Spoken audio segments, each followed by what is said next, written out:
Hello, welcome to Quackalope. Thank you for being here. Today we're diving into, well, another CMON gameplay, and this time I am thrilled to be bringing you Dune: War for Arrakis. Now, we are playing on TTS, but don't worry, I've learned camera angles and I am perfecting the system when it comes to giving you the most watchable video possible on TTS ever. Now, we don't have a physical prototype because the sheer number of insane sculpts, miniatures, and fan-based lore that CMON is thrusting into this game is moderately mind-blowing. But the exciting news for you, the viewer, and I know I don't usually give you exciting things, but the exciting news for you is that the moment that this stream is over, Dune is going to be available for you to read the rules and play yourself over on TTS. So stay tuned for the end of the stream. We'll remind you of that and then share a link where you can actually swing over and be the first to check out this game in person. So what we're going to be doing is we're actually going to be diving into the first 2 rounds of this gameplay. Francesco's here to help walk us through and make sure the audience knows how to play by the end of this video, for the most part, with some of the nuance and some of the little details there. But Shira and Chase, you are going to be our guinea pigs. You both are playing for the first time, and we are diving in to see exactly how this game runs. We'll get about halfway through the complete story and let the audience get that first taste of what Dune is going to be all about. And with that, let's introduce our players.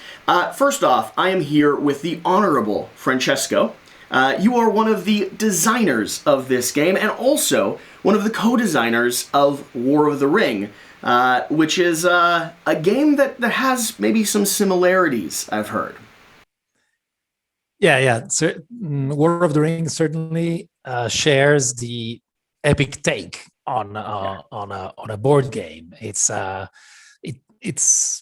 possibly the first time after designing War of the Ring that me and Marco Maggi, my co-designer, have been given the task of designing something out of a story that is so deep and so well loved by the fans that needed that type of treatment, a treatment of a game that is deep and articulated, and you will see, because it must handle all the elements that makes a story epic. So warfare and character-based events and so on. I mean, for me, it's insanely exciting because the treatment that you all have done when it comes to the Lord of the Rings world, including the RPG series that you're responsible for, has been one of the most beloved games in the system of this epic novel, right? And that is a task to complete. And here we're diving into, like you said, another epic story, a story that spans across book after book, a story that has movies and different iterations and multiple different games. And you're kind of partnering up with the right company, in my opinion, because CMON, if they do anything, they look and distill lore and they put every single bit of that into something that people can get their hands on. I think this will be the first time in the Dune franchise that we've seen all of these characters implemented and miniaturized and expanded into the world in the scope that we're approaching. And I don't even know the half of it. All I can do is talk towards what CMON has shared with me. There are, I am sure, as CMON does, piles and piles of surprises that I'm going to be excited to see as a fan as we journey through this. Shira, you're new to the Dune world. You came in with the movie. I did come in with the movie, the newest movie, and it was a blockbuster. It was fantastic, action-packed, and it actually got me interested in reading the books. I have them ordered from the library to start diving into the entire series. Now, the interesting thing with the game that we are playing here is that we're going to be setting down in a setting that comes right towards the end of the movie that I think a lot of people are going to be familiar with if they're new Dune fans, right? We're coming into a world where, well, the current political structure has fallen, where political turmoil is kind of ripe, and where we actually have 2 different allies aligned. Francesco, do you want to talk about the 2 factions that we have in this 2-player version of the game, how it combines 4 political parties in its way, and what we're seeing when it comes to the world of Dune here on the table?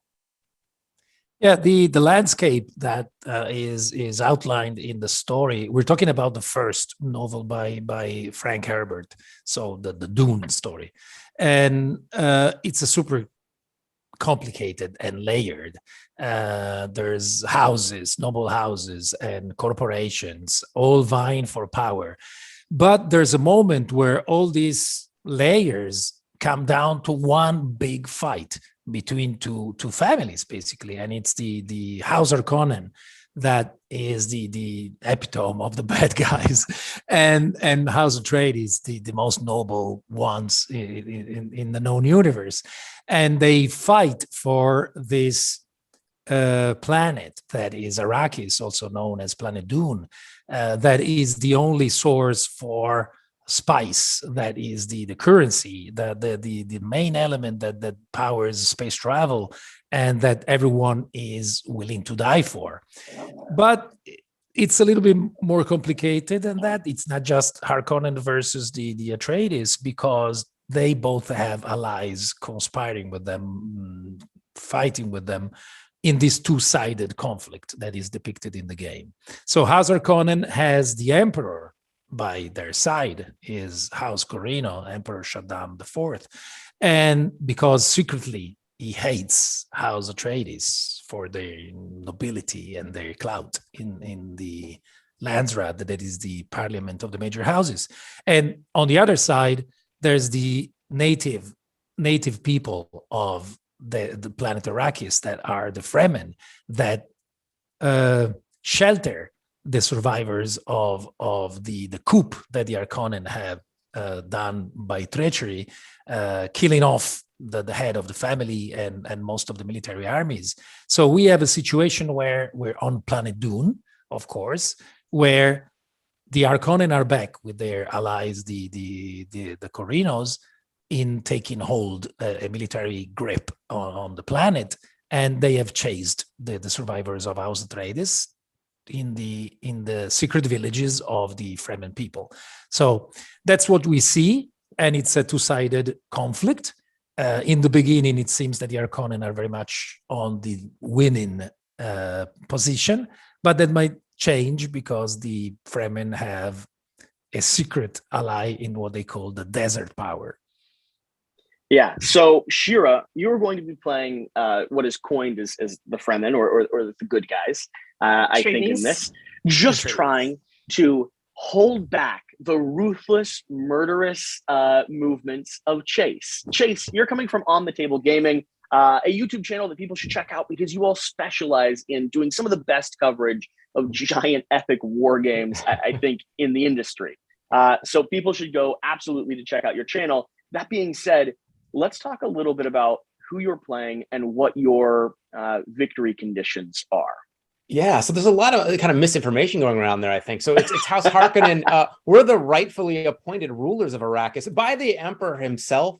So, really our goal here is we're going to try and raise our supremacy bar to the maximum by collecting points. We're going to do that by going out and hunting down these sieges, these holdouts, these little holdouts. It shouldn't be much of a problem. We just need to find them and deal with some of the local wildlife. And, once we stabilize that, spice will flow freely. And we're going to work hard to ensure while we're doing this, that we're maintaining a good relationship with CMON and the Guild and all these other, off-planet sources that rely on this spice to effectively govern and run the galaxy. So, some people might say we're bad guys. Yeah, believe it. No, Chase, you're actually a fan of the books. You just recently started reading through them this last year. You've got a pile of them behind you. Real quick, just that 15-second like nerdum thing, because I know you were specifically excited about diving into this. What about the Dune world and the Dune universe are you excited to see represented here in CMON's game? I think, you mentioned Lord of the Rings earlier, and I think, when you have a setting that is just there's so much lore, the world building is so fantastic. There's so much to draw upon. And I think that's what I'm most excited about in this game is that there's layers of complexity, certainly, but they fit in so thematically. And it's essentially like a setting that has just been waiting for a game like this to be made. And so I'm excited to have this kind of marriage of, I love miniatures, spoiler, and the setting and the miniatures and having a game style of this way, it checks all the things for me. So I'm excited to get in here and kick around in the desert a little bit. Cool. Shira, let's establish your win-loss conditions, what you're aiming to do, and then let's start this game. So I am playing as the combination of the Atreides and the Fremen. And I have a secret hidden card over in my private area that tells me how high on the tracks I need to tick my prescience signs. And so it's a variable number, and I will be going up this track on the side, just like Chase is on his side, and fulfilling these prescience cards, which will give me various amounts of points on the track. I can also take out some of his settlements and use the jihad element and start taking up the red prescience marker. And yeah, I am basically trying to hit the numbers on my card. Cool.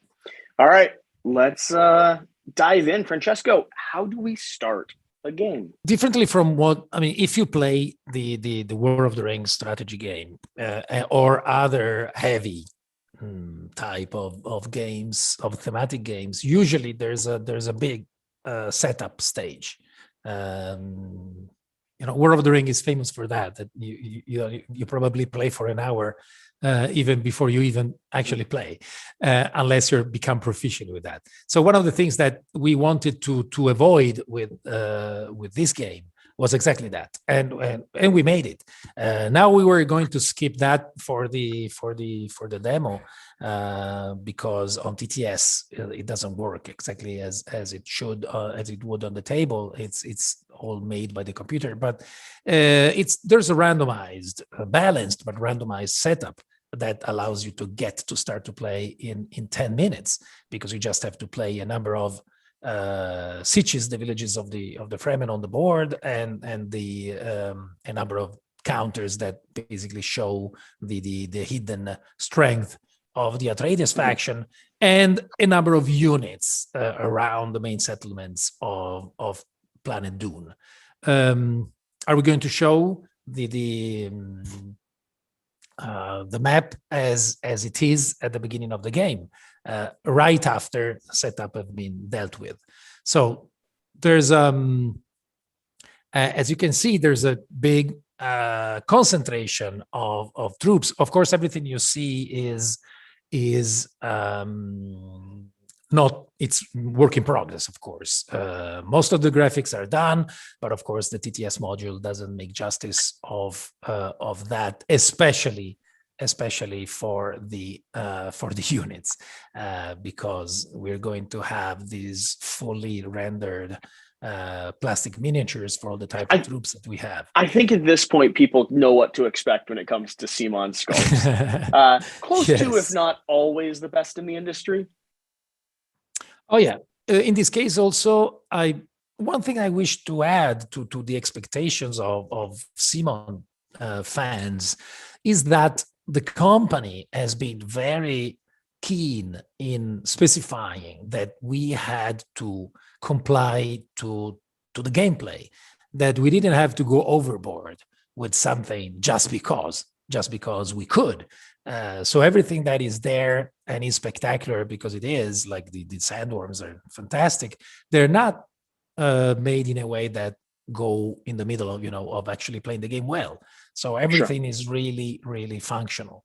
So as you can see, there's a huge concentration of troops on the middle upper part of the board, where is the result of what in the books is narrated as the Harkonnen coup, when the Harkonnen that were left the planet because of an imperial edict in favor of the Atreides, they come back with treachery and chase out all the Atreides. So all the upper part of the map is occupied by their troops. Troops in the game are divided in three types of things. They're regular troops, elite units, and leaders, but we will go into more detail about that later. On the fringes of the board, instead, you will see the locations of the sitches, because these are known, so there's no need for the Harkonnen player to actually find out where the sitches physically are. You know where they are, but the sitches have a rating in supremacy points, that are the points that are needed for the for the Harkonnen player to win. So this rating ranges from 1 to 3 points. So since you need 10 to win, it makes a huge difference if you're getting 1 or if you're getting 3. There will be ways during the game to find out, especially by scouting with ornithopters, but we will see that. So in the beginning, the Harkonnen player have to play more conservatively. They cannot simply build up one army and go for one specific siege without knowing anything, because it might be a 1 and not be up to something, to anything. So that's the situation. You have these tokens here that are the Atreides garrison tokens, that they show basically what the Harkonnen player doesn't know is how many Fremen troops are actually there. So the Atreides faction strength is hidden, not their location. And so that's the beginning as far as the board is concerned from the point of view of the figures. There's also these things here, the ecological testing stations that everyone who has read the books but also seen the movie, you actually see one up close in the movies, are containing very valuable materials and stuff for the Atreides faction. So there's a good reason to go there and take them during the game, because they give you points to win. As the Harkonnen faction wins by getting supremacy points, the Atreides player wins by getting 3 different ratings. Prescience, they're called, connected to the idea of possible futures, the idea that Paul can see the future or can see different futures and possibly choose the course to follow. So in the game, we have 3 different ones. Mm-hmm. So that's the general setup on the main board. I zoomed over here on my camera, which you can't see, to the location where we have various different cards. Now, the cards that we see here have different conditions that happen if Chase does a bad job at playing his faction. There'll be punishments. We have a few perils of Arrakis, which come into play mostly with Shira attacking Paul by using just the natural ecological world around. And then finally, we have a set of cards here, which I'm showing. So feel free to pause the video and give them a quick read to see the conditions that Shira is trying to accomplish. And she'll only ever be able to accomplish 2 of these, and then 1 will be cycled underneath the deck. Now, outside of that, other than them sitting down to read through the rule book and finding out the nuance, I think we should go ahead and roll some dice and maybe kick off the game. We can walk through some specifics and strategy and guidelines and stuff throughout the course of the gameplay. That's one of the reasons why we have you here. I'm just a pretty face and a confident cameraman. But Francesco, you're here to help make sure that Shira and Chase don't mess things up too badly. Right. I can only add one thing before we continue, just by saying that as simple as is the Harkonnen objective to accumulate supremacy points, and Jesse will do it by getting the sieges. It can be enough to say that Shira can accomplish her own victory conditions by satisfying the requirements connected to these cards here, the precious cards. So there's more variability in what Shira will try to win the game, where the objective for Jesse is more right there on the table to see, even if he doesn't know exactly the ratings of the sieges. So, okay, yeah, we can start. And the first thing that we need to do is the vehicle placement, because as Jesse hinted to, apart from fighting the Atreides, he needs to satisfy the requirements of the Landsraad and the Spacing Guild and the Choam by having the spice flow, because they are hungry out there for that resource. And this is summarized by this board that for the moment is called the Spice Must Flow. And these tokens here show the level of contentment of these 3 groups, the Choam, the Spacing Guild, and the Landsraad, that are basically the trading corporation of the universe and the navigators allowing space travel, and the Landsraad, that is the parliament of the major houses. So to keep them content, Jesse will need to get Chase does need to get as much spice. I was going to say, I'm content with literally anything. Yeah, you're content. So now Chase will need to do some strategic planning. Yeah, in fact, now he needs to, based on this table, on the level of contentment, you have to place these vehicles there. So he has to place 4 harvesters on the board to get spice, 2 ornithopters that he will use to move across the board and to scout, and then 1 carryall that will be used to eventually save his harvesters from sandworms that they will show up for sure during spice harvesting. Okay. So there's a few different spots out here in the deserts that I can put these, and I want to get as much spice as possible. So is there a difference between how close or where I place these harvesters in terms of how much spice I'll get? You already know that answer. All right, fine. I'm trying to lead you. So I'm going to put a harvester here right on the edge of the board because the furthest zone out, this is that kind of deep desert area, right? So I'll get extra spice. Connects with the outside of the border of the game board itself. It's more dangerous, but it's richer. Okay. So I'm going to take a little bit of a risk there. I'm not going to play so risky over here, though. I'll put another one over there. Let's spread these out all around the board here. We'll put 1. No, keep them together. I've always heard splitting up the party is the best method forward. That's, right? Exactly. And we'll put another one. Maybe we'll go really close with it, actually. Okay, so we've got the harvesters down. Now I need my ornithopters here. These are going to be helping me shuttle my people around, and I get to put down 2, and these will help me scout and also move. Chase is placing them on these specific boxes are called the air zones, because ornithopters and eventually also this bigger guy here, the carryall, is going to affect all the areas within a big air zone. Basically, there are 8 air zones in the game. 1, 2, 3, 4. You possibly can see them. They're outlined by dotted lines, and all the vehicles are affecting the air zones they are adjacent to. So the ornithopter here, for example, is going to possibly move all these troops here to someplace else. Right into the mouth of a sandworm. Yeah.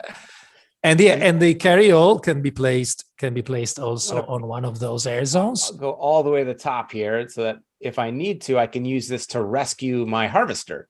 Exactly. If this harvester is going to be bothered by sandworms, you can just snatch it out of the beast's jaws just in time. Okay. Well, so now I've got all my vehicles down. You have 2 ornithopters here. Yeah, you have everything down. So perfect. You're set up for your spice harvesting that will happen at the end of the turn. Okay. So now, normally during setup, these cards here, the prescience cards, so representing the possible futures, are placed in this moment. We had them out already, and they outline what Shira should do to win the game. To gather points on the Kwisatz Haderach, on the Sand Dweller's Fate, and on the Jihad.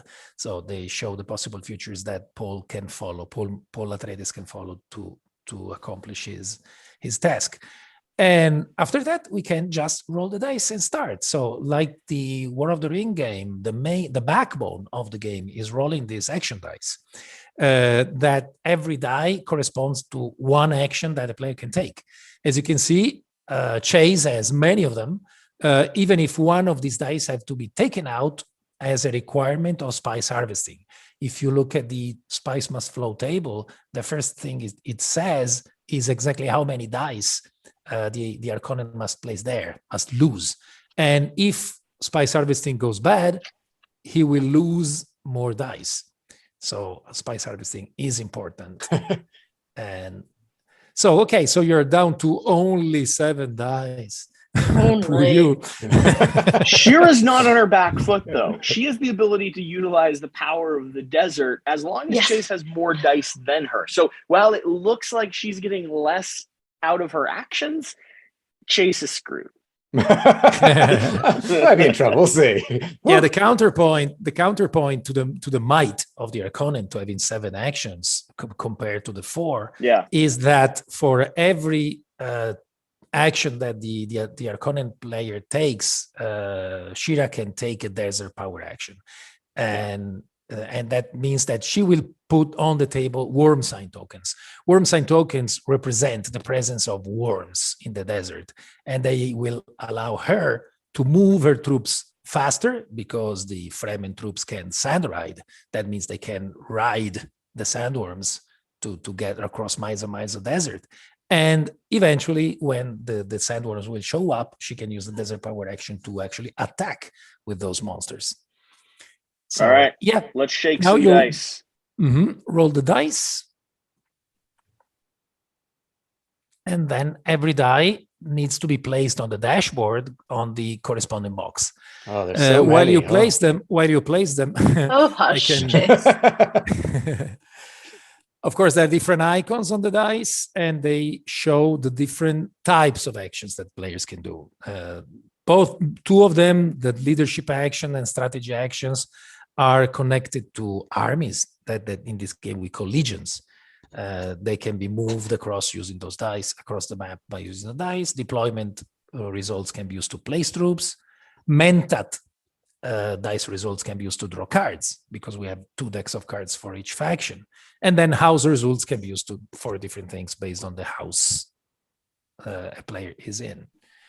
So, and this is not a 2-player only game, for the record. Once you spin up to a higher player count, you actually split some of these factions up. And exactly, yes. Everyone has their own motivations. So, we might reveal more of that down the road, but right now we're showing off the 2-player version. Exactly, that's the 2-player version where you use both decks of cards as one only one player, but the 3 and 4 player game is a full game because we have separated dashboards, but we will show more. Cool.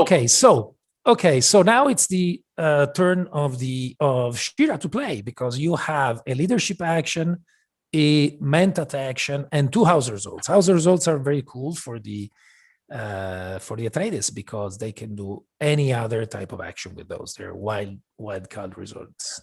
I'm going to activate my desert power and grab out 2 worm sign tokens. It begins. It does. Oh, I just want these to surf the sand. Honestly, Chase, I just want to surf the sand with these. To start with, they're not as big of a threat to Chase as they are just movement for sheer. It's like setting up a railroad. It's like, I'm going to go ahead and construct a pathway from Ohio to Washington State. Like, that's what she's done now. Yeah. I have the feeling that surfing the sand will become a thing. Instead of using the official term of sand riding, surfing the sand is cool. Yeah, like surfing the sand. I just say things confidently, and usually they're romantically thematic, but never accurate to the correct terms. All right, I've had Chase, people text me back and be like, I don't know where that came from, but sounds really awesome. Oh my goodness. All right. So there's a lot of possible scary things out there in the desert. Oh, just to say that what actually these things do, they will potentially reveal a sandworm by the end of the turn, but they also allow Shira to move her troops across them as if a region was adjacent. So instead of moving by one area to one area, you can move to the area next to a worm sign token. So surfing the sand. I'm going to spend one of my strategy dice, and I'm going to be able to then move 2 different legions. So I'm going to take this main group up here in the Imperial Basin, and they're going to start slogging their way up this mountain here. And that's one of my 2 groups. Everybody. They're just trying to slowly huff it. And then I'm going to take, for my second legion to move, I'm going to take on the other side. They're going to start moving out that way onto the mountains as well.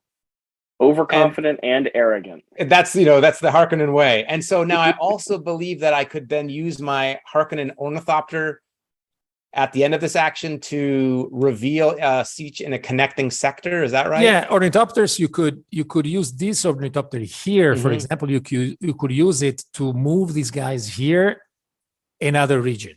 So to move them up to 2 regions instead of 1. And if I want to use them to scout, could I then? Or you can use them to scout. Exactly. But of course, you're going to lose the ornithopter. You discard it. Let's do it. I'm going to get rid of that ornithopter there. And what do we have out there? So you get to flip this siege here. Scouting. And let's see. Are you what he's going to won. flip it? Let's do it. Sure. I'll flip You do it. it. You do it. Ah, Ooh, 3. it's a 3. Okay, Okay. that's a big one. Now, just for the record, getting to attack a 3-point siege is going to give you 3 supremacy points in the case you win out of 10 that you need to win. So it's a big deal.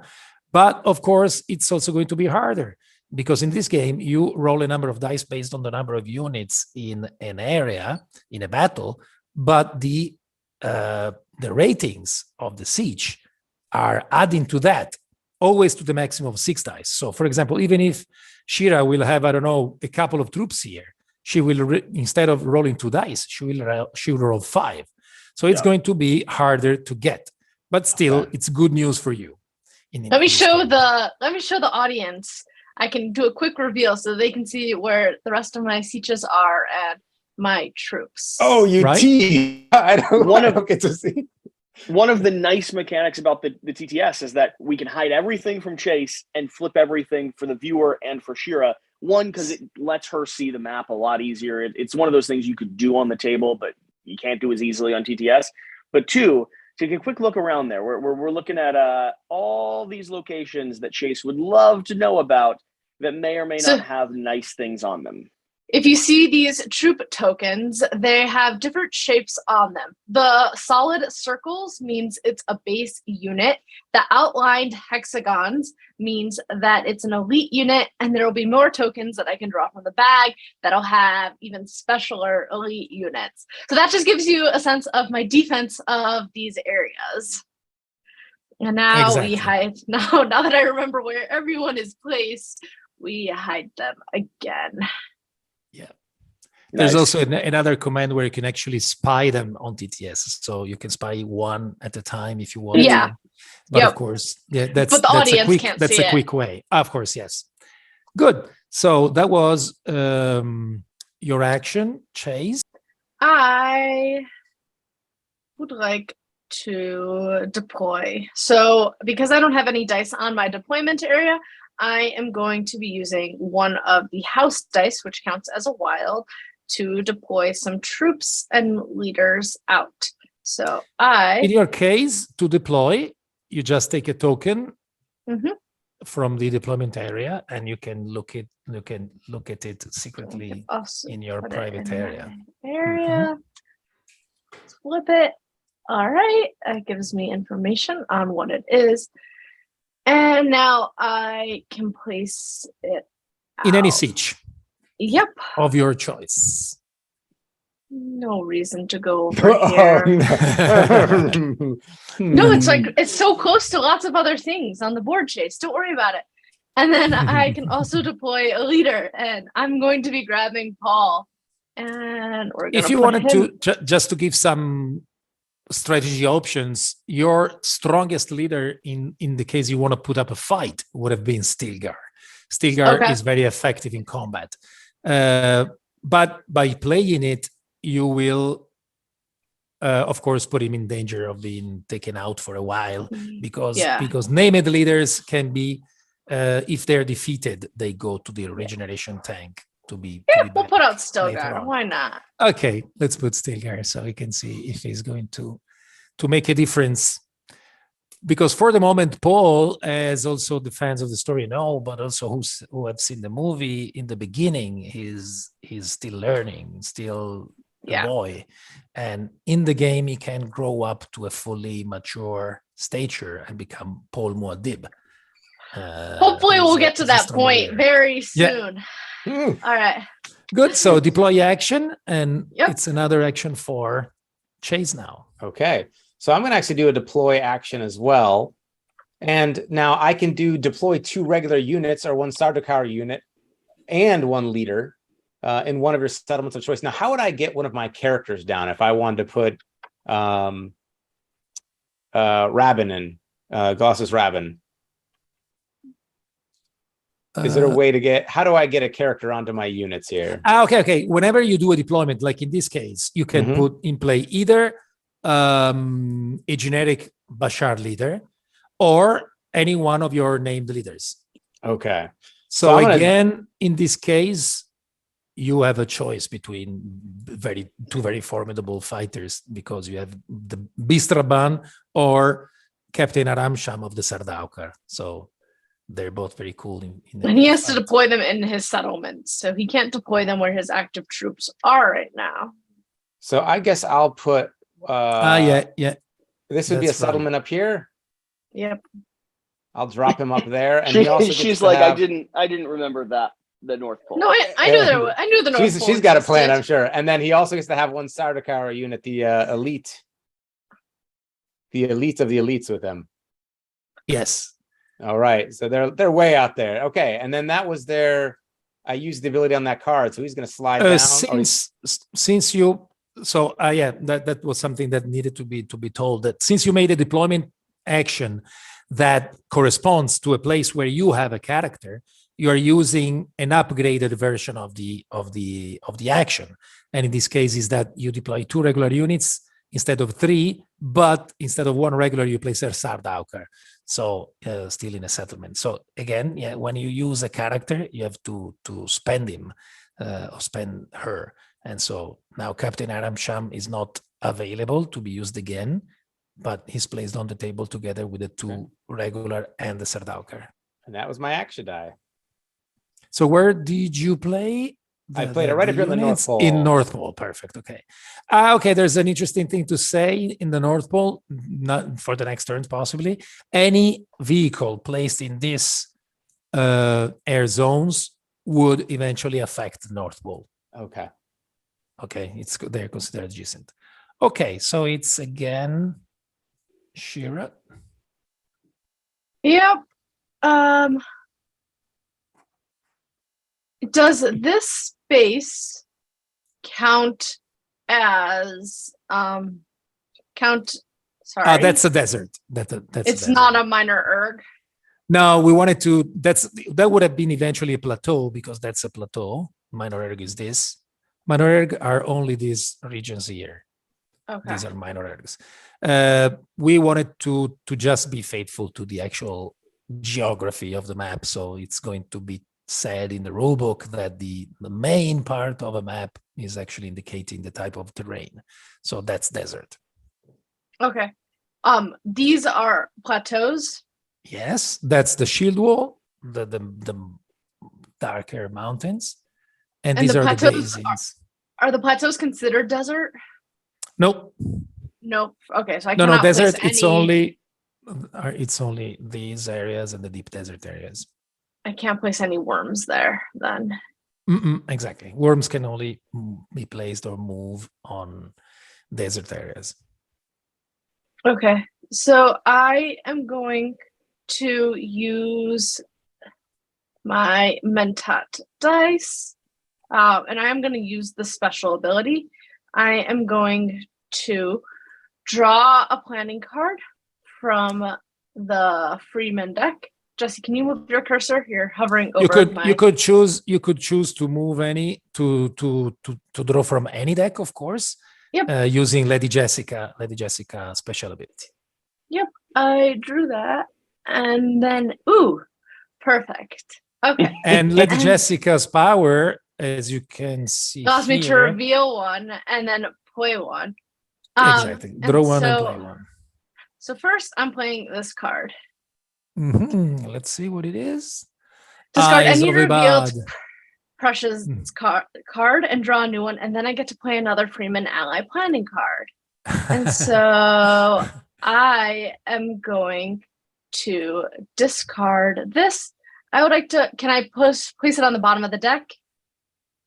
This card, it's placed on the bottom. No, it's placed there, and then we'll go back into reshuffle there at the end of the turn. And then I get to draw a new one, and let's flip it and see what it is. Paul passes the right of Tahati. Spend any action die and eliminate one Naib leader from a legion containing Paul. Interesting.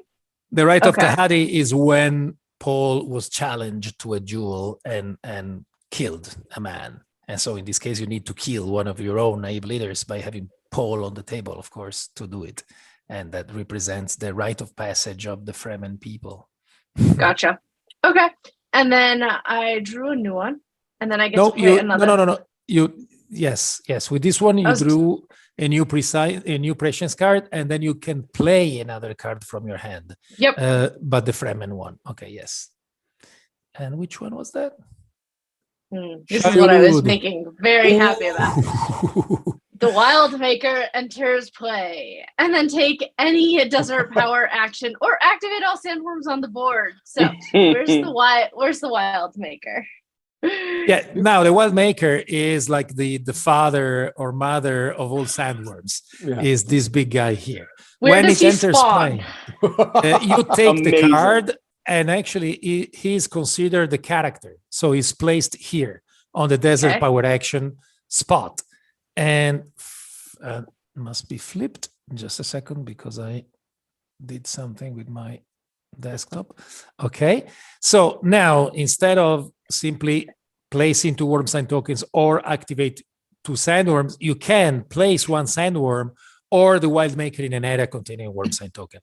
So now you can physically place worms on the table, but not now.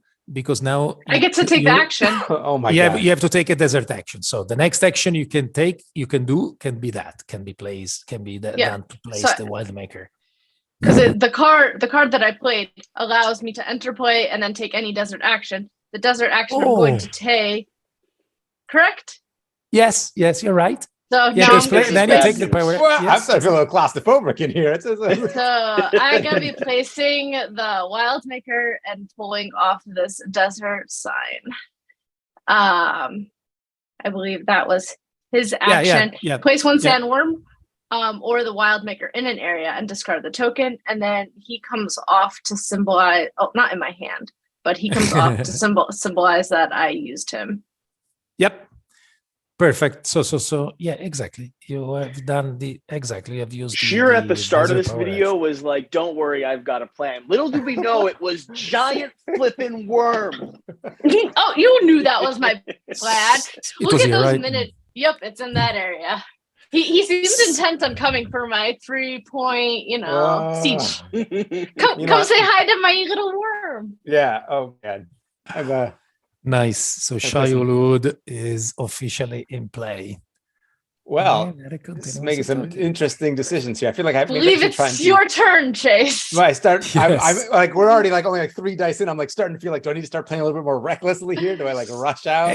And, can I rush out and attack a siege even if I don't know the value? It'll just be revealed when I hit it.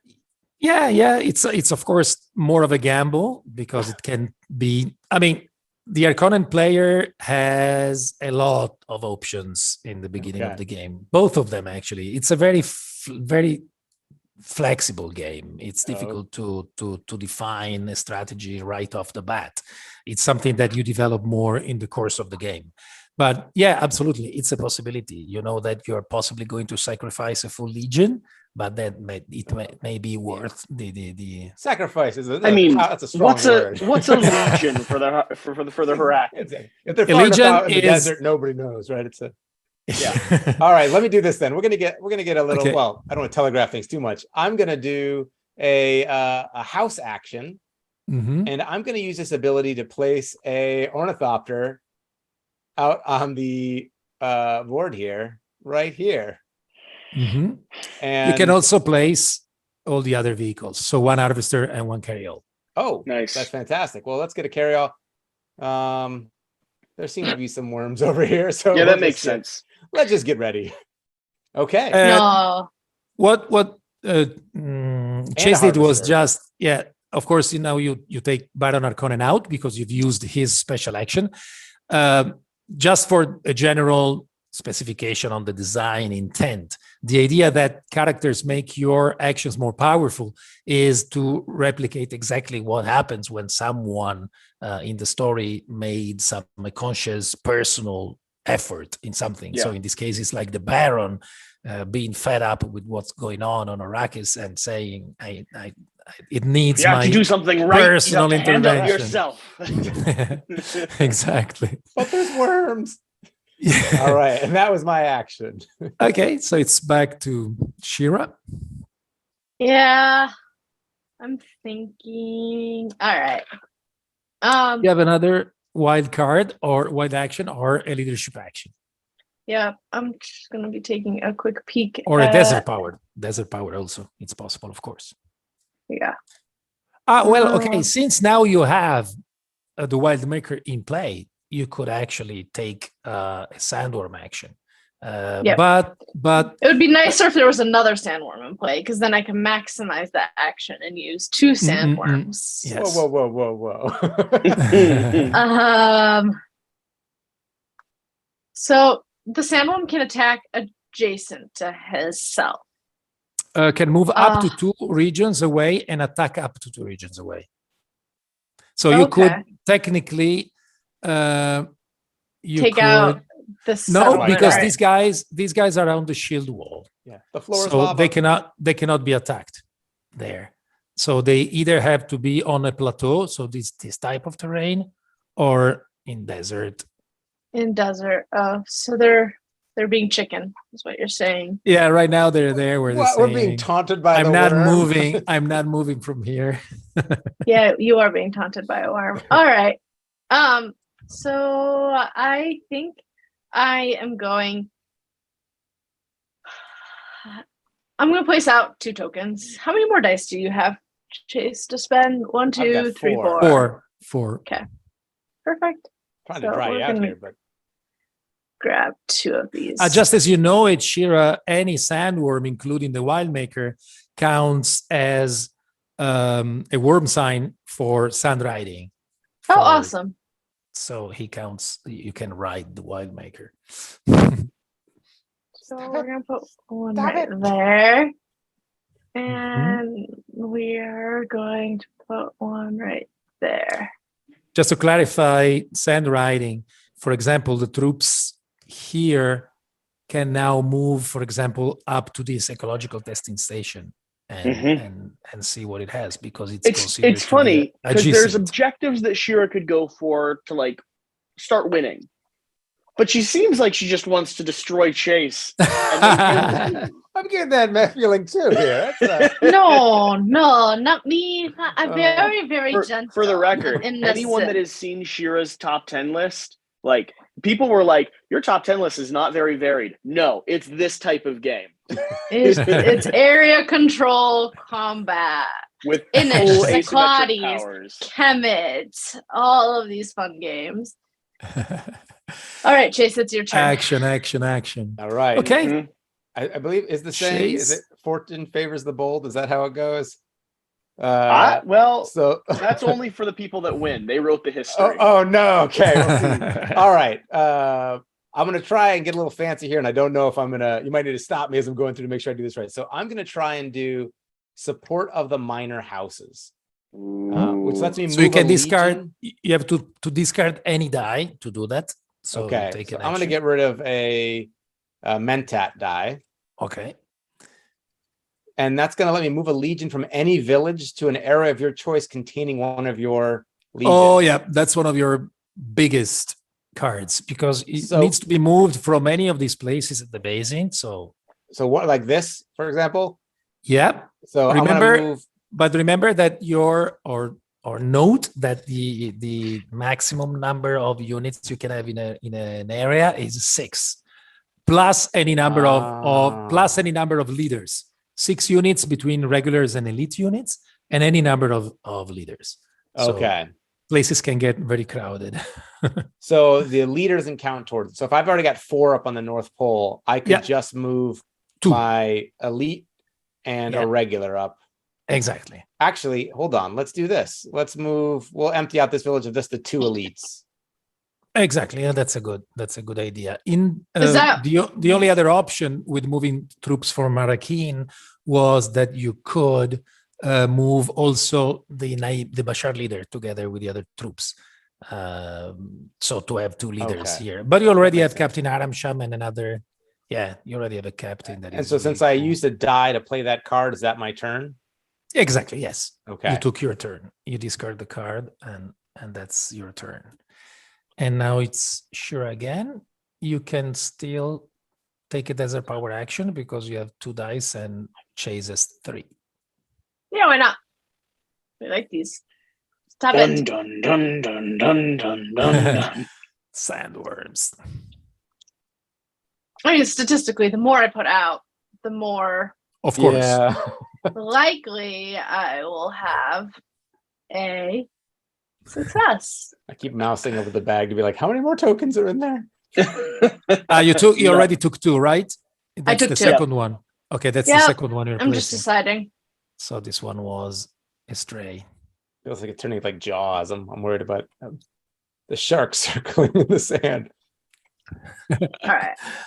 Okay, of course, it seems that it gets very crowded with worm signs, but you will see that at the end of this turn, all of them will be flipped to be revealed to show if there's a worm or if there. For or me, it it's was kind of just a- cool because it's like the sand feels alive in its own way. Like Oh, it's yeah. this ebbing. I don't know. It's like it's got a heartbeat to it. Yeah, what I wanted to say is that it's going to refresh because you will Yeah. have to start again to place worm sign tokens by the beginning of next turn. Mhm. Okay, just as you know it. I figured they would go away. All of my Mhm. progress made for my surfing skills will All right, be we're, negated. Okay. we're gonna make a big Chase. gamble here. I'm gonna get rid of the ornithopter up here Okay. on the plateau, All right. and I'm going to try and move my legion here 2, 1, 1. 2. Uh-huh. Oh. Next I'm to the I'll leave the North Pole back there. That we won't bring our village. with us. yeah, the base. is So there. we're right next to the base, and so that was the ornithopter. What die and then are you using? I will use my Strategy. strategy Oh, leader. die. Strategy Leader. die. Oh, it's a leadership. Yeah, it's a legit action. Did you have a strategy die to be used? I have 2 strategies, so I use Yes, the, only 2 the, strategy dice. the Okay, ornithopter sorry. is like a free action, right? Essentially. Mm-hmm. Okay, so then I use a strategy die now to make an attack. So Now you moved, so you cannot okay. attack. You can It's attack either on the next or. turn. Exactly. Okay. All right. Fair enough. then. If the siege was within 2 regions, you could attack directly. Gotcha. Okay. Okay. All right. It's Shira again. Yep. Luckily for you, but of course you would have done that probably. The Wildmaker cannot reach so distant to attack you. Did you right now? Chase? Did you want to go to another region that's within 2? That's okay. I'll go. Okay. Oh, yeah, I'll go there. Okay. Can't he can It's not a attack bad move. adjacent. Can't he attack adjacently? Next turn, yes, with a die. Yeah. He spends a Right. die and it can attack you.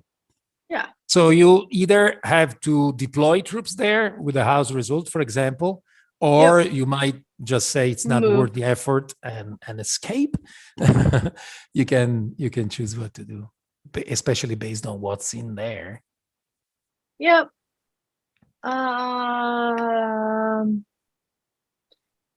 Oh, this is where decisions come into play. A battle is on the horizon. Yeah. Because I am still. All right. Yeah.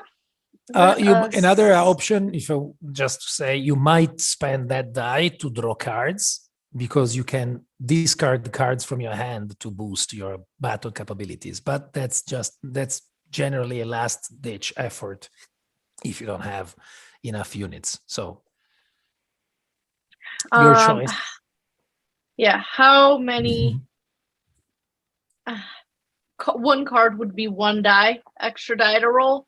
Yeah, probably if you're looking to put up a fight, the best way is probably to spend your house result die as a deployment. Yeah, that's what I thought. Okay. Probably. So we're gonna deploy.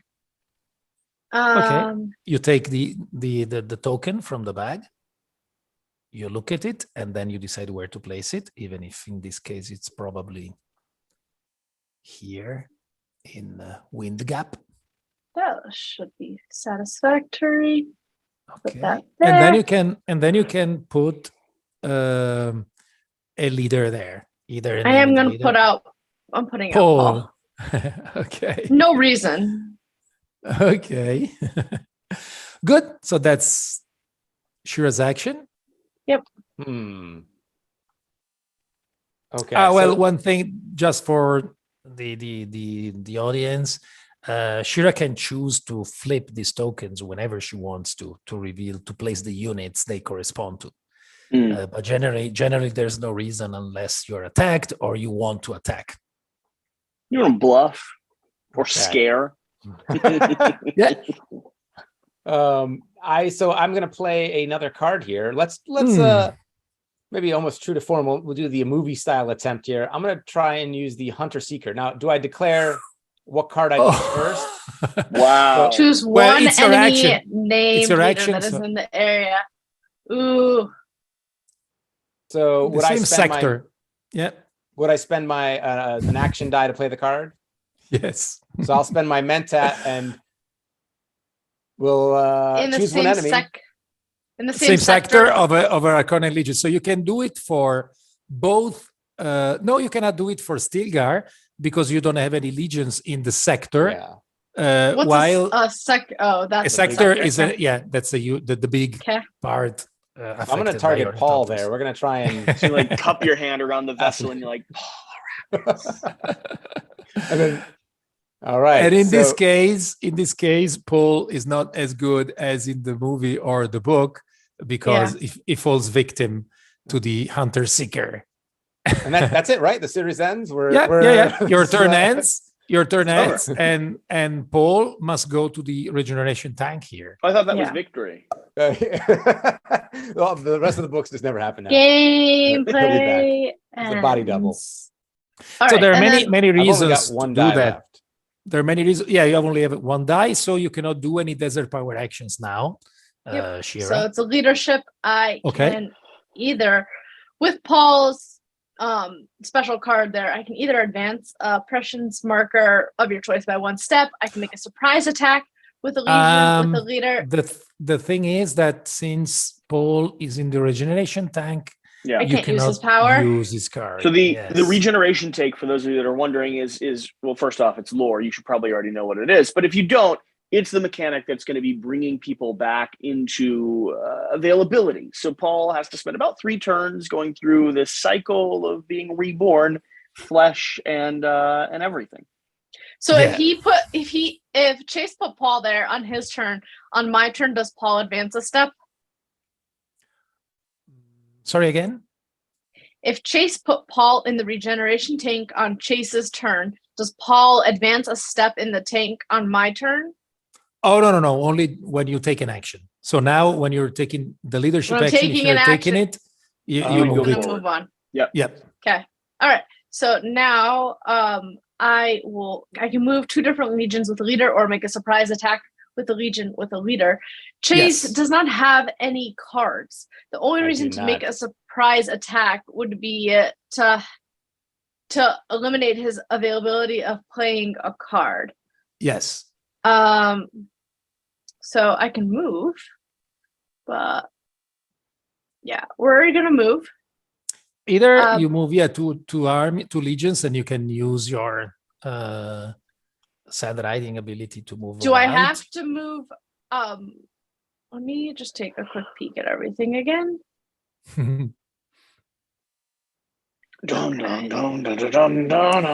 One of the reasons you can move could be to get an ecological testing station. For example, you could move these guys here. But of course, you put them close to this army that might attack you in the following turn. So I am going to move. I'm moving this leader to here with this. And you need with the entire counter, or you can decide to reveal it and possibly split if you want to. If you don't want to leave the siege. And we wouldn't want her to reveal it, right? Because her one of her cards is that families flee the pogrom during any action. I have to reveal sieges. Oh, gotcha. Not these guys. I am gonna flip this and put out the 2 leaders. The 2. Oh, you have one regular and one elite. Yep. Right? So we're gonna put the elite out here, and we're gonna put the regular over here with my leader. Oh no! In this case, okay, because you placed them I moved them. Okay, Yeah. perfect. Because the leader can't move by himself, correct? Exactly. Right. Correct. So that's why I split them up like that. And if I'm here, is this just a free action to look at the ecological testing station? No, you take it. You flip it, and it's yours. You grab it. Yeah, and then you Grab flip it. it because you see what type of resource. Oh, good. Ooh, That's a wow. cool one because you choose which one you want to advance on your track. So it's 1 point only, but any one. So, okay, you're deciding that the what you found in the ecological testing station profited Paul's awareness of being the Kwisatz Yep. because we chose to advance 1 point on that. Cool. He's getting a Alright, lot so- of information from that regeneration tank right now. Yeah, he's Flashbacks and understanding. thinking a lot. Yeah. All right. And then with the second move, because that's still the action, I'm moving this naive leader in here Okay. with this token and option shift. What are these two tokens? We're You have gonna two tokens, grab one of the, we're gonna grab the whole token Oh, Perfect. and come in here. Okay, let's take this out. Mhm. Lay down nicely. Thank you. Right. Okay. And then you can Awesome. take the ecological testing station Yep. and again And- flip it. And which one is that? Again. Oh my gosh, there's only 2 of those, right? There are only 2 of those, yes. She lucked Oh, out featured. Wow. because she could now choose to advance any. So again, the Kwisatz. Okay. And you're revealing. Oh no, that's what That was the one you I used. revealed. Does it go back in the bag? So no. Or These stays are out? Stays Okay. out. Yeah. Let's make a discard pile someplace. And then before my turn is over, Mhm. I am going to reveal 2 sietches. I'm gonna complete this. Okay. Because you'd seemed not to be minding the objectives while possibly you were trying to, but I was Paul trying to, but Yeah. someone eliminated Paul. I was about to sacrifice that naive leader and do that action. That was why I wanted to pull out. The card only came out after I made the decision to put out Stilgar. So I am going to though complete this objective. And if it's completed, it's in a separate pile. I don't get to recomplete it. Yeah, Yeah. you can take it and just doesn't have any use further from that. But usually we keep them on the board to remember the story that is being told. So the possible futures that are actually coming up. Okay. And then Because let me what you choose- did now is that families flee in the polaries of the deep south. So 2 of them have been revealed because there's been movement and the Harkonnen able to. We're able flipping to- this one that you're about to attack so that So the story Mhm. so That one? far is that Harkonnen are Oh, it's a terrible, horrible people, no-brainer. and families are fleeing from them. Yeah, exactly. There's been And rumors then- that The second Paul one? Atreides has been killed, and so families I'm are looking. running. Allegedly. Let's see if we can keep that secret. What's the other one that I want to reveal? We're gonna do that one. We're gonna reveal this. Okay. A 1, a Information. lonely siege up there. Okay, good. So you achieved your objective and And then I get to grab the red marker and take it up 1.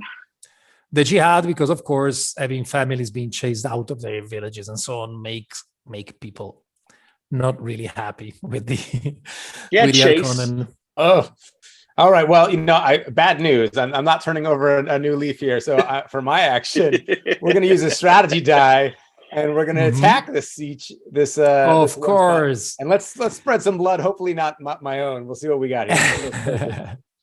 Okay, so let's flip those tokens and see 2. what you're facing. Ooh. So it's 2 regulars and 2 elite. Okay. Okay, so let's take those out. Good. And place 2 and 2. So you're lucky because there's no Fedaykin, so no special elite. They would have been even more of a problem for you. But still, the elite units they pack more of a punch Yeah. compared to the regular units.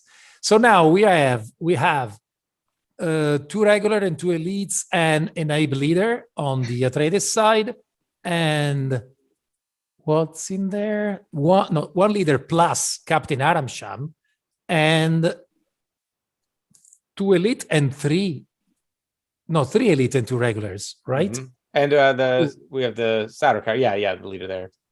And I believe I roll I all don't. 6 You of don't my have. dice. Do you have a Sardaukar? Right here. Right. Okay. So how does it work? You grab a number of combat dice equal to the number of units in the fight. Okay, not counting leaders.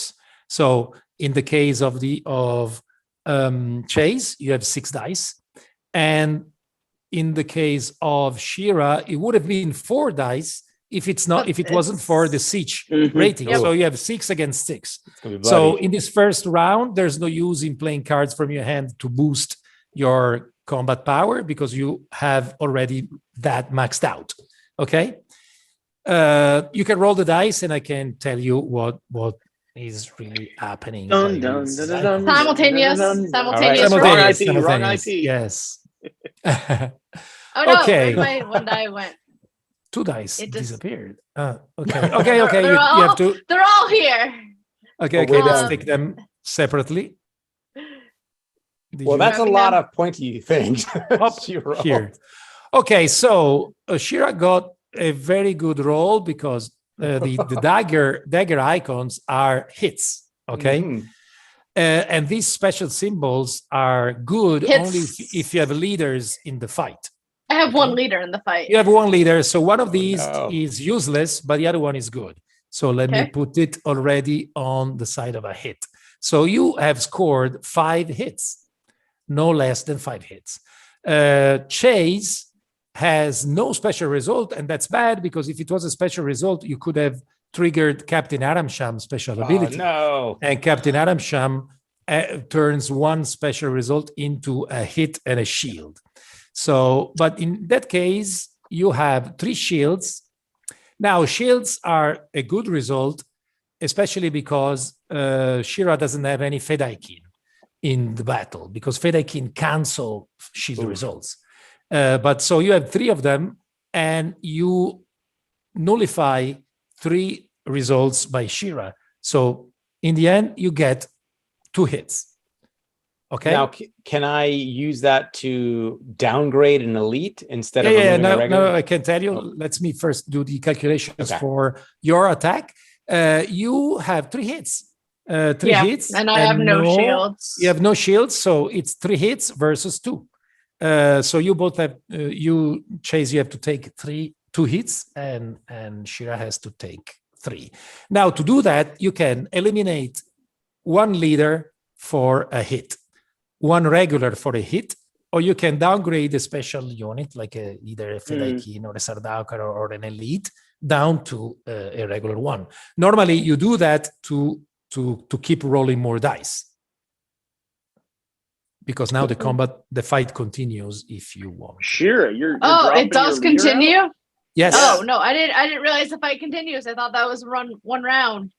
Never mind. No. Unless Chase decides to retreat, it's going to continue. Okay, All right, so then I'm downgrading. My Chase is two like, elite. I might consider retreating. Like, I'm concerned what happens after the fighting when my guys are standing out in the sand and there's giant things rolling around. You have but no movement. You have no movement. No movements I have no movements. left. I was like, I Yes. could jump up on the plateau, but that's not going to happen. So you might as well then- kill him. we're going to go for it. So Shira downgraded 2 elites down to regular and lost 1 elite. So she's rolling. She's still rolling 5 dice if the fights continue. If the fight is to continue. And did you? I took out Did you 2 take the elites hits? and downloaded. I took how many hits? 2 hits. 2 hits. Yes. So then I downloaded my elites to regulars.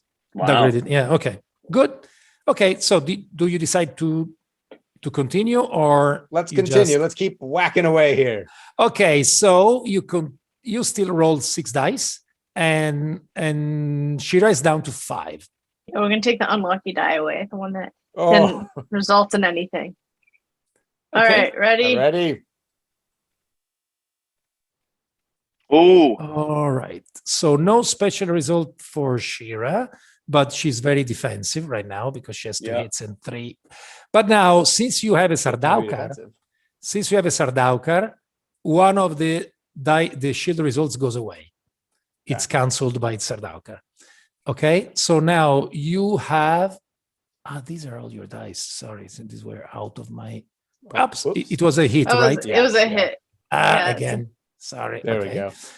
So you have 4 hits plus Captain Aramsham that makes a hit and a shield. So you have 5 hits and 2 shields, right? Mm-hmm. With 5 hits, you can nullify 2 of them with the 2 shields, but still you take 3 hits. Yep. Okay, so everyone is dead but 1 unit because you're probably taking out the naive leader. Otherwise, it's going to be dead anyway. If he remains alone. So 1 hit, 2 hits, and 3 hits, right? Yep. Okay, and the 2 hits by Shira are, one of them is cancelled by the hit by the shield result, and the other one by the special result by Aramsham. So you don't take any casualties. Okay. It was a very good round for the Harkonnens. Shira, you can now Chase has to decide if he keeps on, and I guess I'm sure he is I'm going gonna keep to. going on.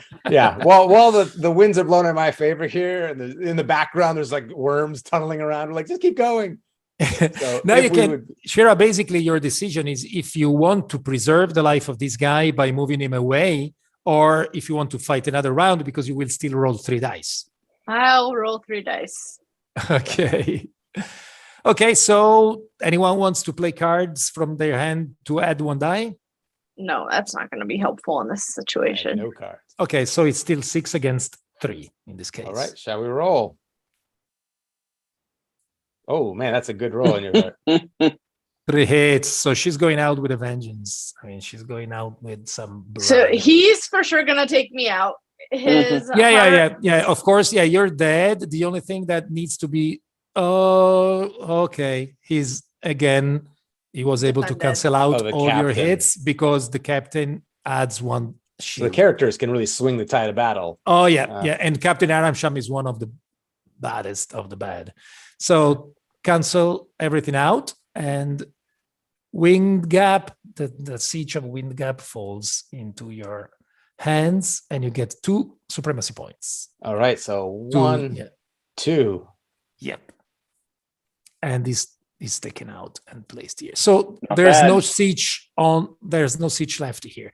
And now you have to decide how many troops you want to move into the region. You need to have at least 1 to move into there.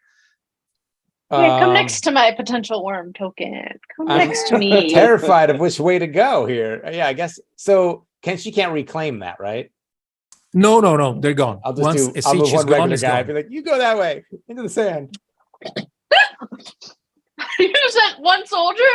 They're like, go make sure nobody's left, and then we're gonna all turn around and run. Let's go. Okay, of course, by leaving them here, you're closer to go back to the North Pole, for example. Yes. Oh yeah. So just 1 guy was sent to to burn everything down and leave nothing. Inventory. He's just, Okay, so that was your last action, right? Now it's phase 5, where I get to play 1 worm sign in all the desert areas that have Harkonnen legions or a harvester. Yeah, exactly. So you take 1 each and place it. Oh, exactly. That makes the whole chain there. Oh no. Yeah. Yep. 1, 2. Yeah, but now they're going to be revealed, and the effect will be seen. You can put it next here, so we know that it's there. Yeah. We know that it's close to these troops. Here. I don't see this guy in Wind Gap be very healthy by the end of this phase. 5. And then one more over there in there. the corner. Yeah. Okay, we know that it's there. Or you can place it also on the track, or just move the a bit off. So then all of the rest. Does another one get placed here for this harvester? No. There's always maximum 1 worm sign per area. Okay, so you can just flip them all you can one by one. You can flip them. Ooh, rumbles. Giant freaking worm. Yeah. Now Rumbles? the what happens there depends on which region it is. Yay. So if there's a worm, there's a worm Yay. Oh my anyway. gosh. So if there's a worm on the token, a worm will be placed. Oh, nothing. Wow. If it's just a desert wait, one token more. like this one, yeah, one more there. Nothing. Oh, darn. Okay, so now first you can do this, Shira. You can take out all the tokens just showing desert. Just desert? Okay.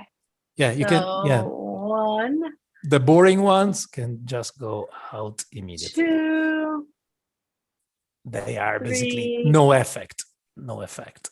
four. So that guy here is still alive for the moment. For the moment. There's still They were too busy going after the harvesters to notice him.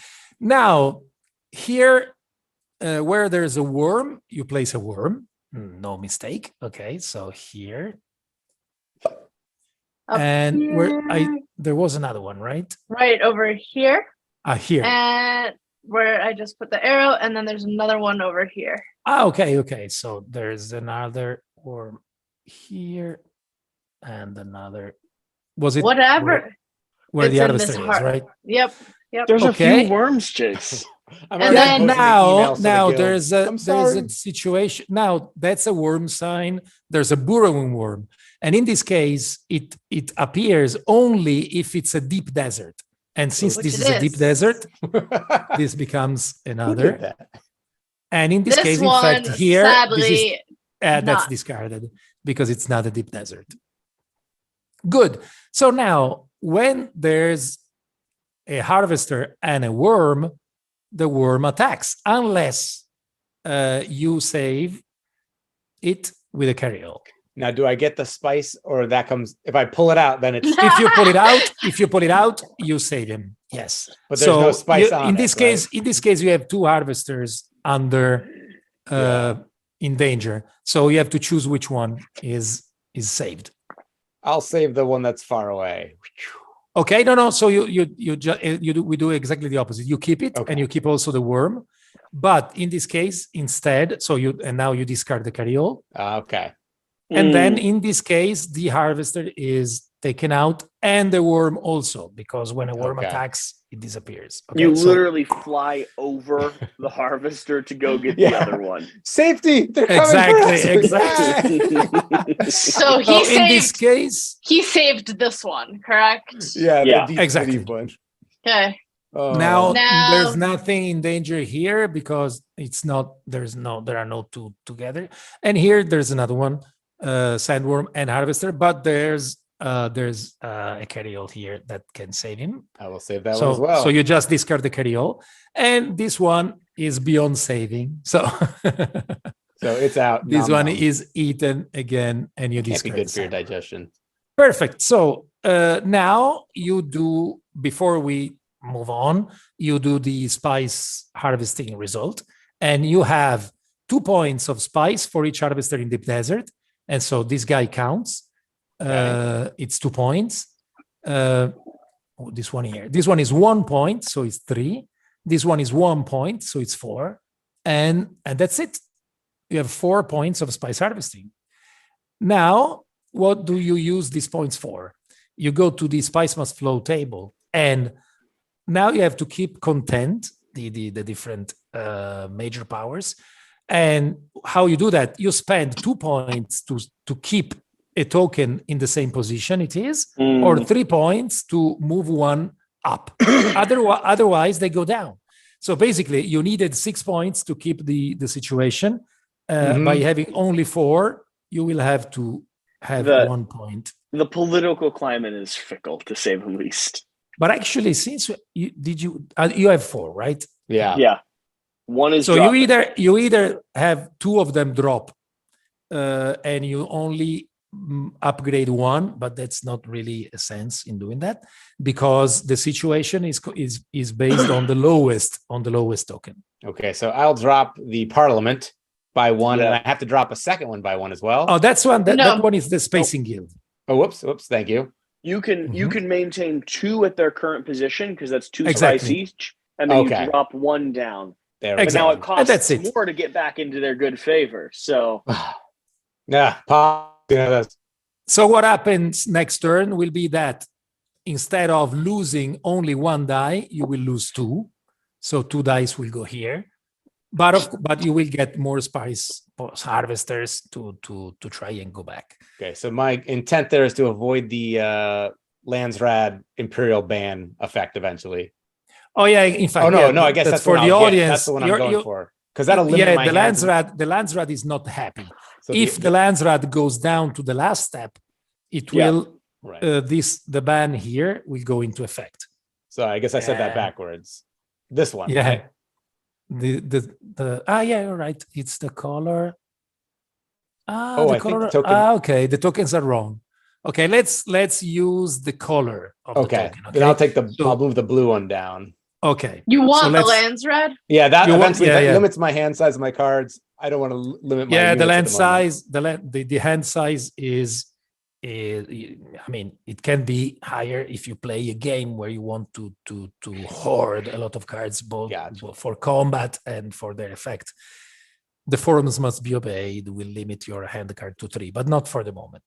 Okay, Alright, to make so all my that was pain- the spice harvesting phase. Now that the computing has been done, you remove the harvesters that were saved by the Landsrad, by the carryall, and also the other ones. But you keep the worms in play, because in the next round, Shira will be able to use them, especially with the Wildmaker card, but also with the Desert Power in general. You can activate 2 sandworms.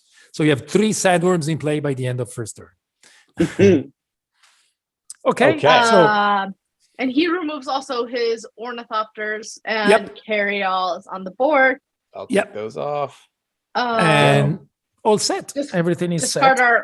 neither of us have a hand size. Neither of us have more cards in our hand greater than 6. And then we choose which Namad leaders remain on the board or move back to the base. Yeah, in this case, Chase has to decide if he wants to bring Captain Aramsham back. Oh, wait a moment. I can leave. We forgot one thing, only one. And so the Coriolis Storm. We have these 2 legions here that are affected by the Coriolis Storm. So I think we should, or you decide, Shira, if you want to decide to see the fate of this guy here or these guys here. They are both in desert, and by checking the reference card here, you can see that you will roll 2 dice to kill 2 of them my off. dice. 2 of your dice, yes. They are the same, different color, but so which one first? The singleton. Okay, the first single, and you rolled the 2. We all knew the world was coming. Okay, 2 hits because also the special counts for Where'd the you roll Coriolis those Storm. dice? Sorry, right here. Do you need me Here. to roll them again? No, you're good. Okay, so the regular dies in the storm. Bye. And let's see what happens to the guys together with Captain Aramsham. So 2 dice again. 2 hits. Oh, Of course, in this you choose what to do with 2 hits. You can kill the Bashar leader for 1 hit. You can also send Captain Aramsham to the regeneration tank for another hit, but of course that will take him out for a while. I think I'll drop the elite by 1 and then kill a regular. Oh, I guess I would just get rid of him. Yeah, exactly. You can just kill off the elite for 2 hits. All First, right. the captain That's it. sends 1 troop up onto the hill, and as he crests into the like sun shining behind him, you just see like a windstorm blow up and like little spikes of sand rip through his flesh. Yeah, they were sent in a scouting action to get the other guys safe. Who knew? Question, Don't stand if- out in the desert. If there was a legion inside the area with the Wildmaker or with any of the sandworms, would the Wildmaker and sandworms also attack? Yes. Instead of if it appeared where there were troops, yes, it would appear. Okay. We don't want that. So tactical planning, have the sandworms all end up in spaces with his troops, preferably. Well, no, you know that you placed actually a worm sign token for each of the areas where there were troops. The fact is that they were revealed only to be gotcha. No effect. So Gotcha. that's why. Okay.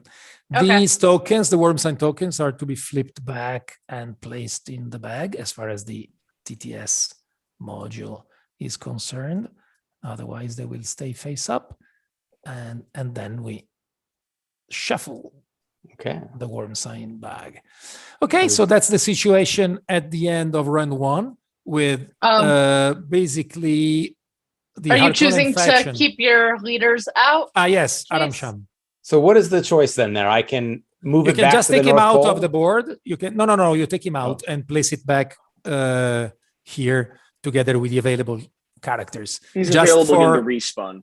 It would Gotcha, be, of okay. course, it would be more flexible for you if you decide to attack someplace else. You know what? I will do that. Thank you. Okay, and the other guys are there. Good. And one personalized copter comes through and just picks him up. Exactly. After this this other is guy no died on the place. hill. And this is I'm after leaving- you've seen the guy die to the sandstorm. Yeah. A single place ornithopter. Yeah. I'm like gonna it. leave Stilgar in place because I also have Stilgar over there.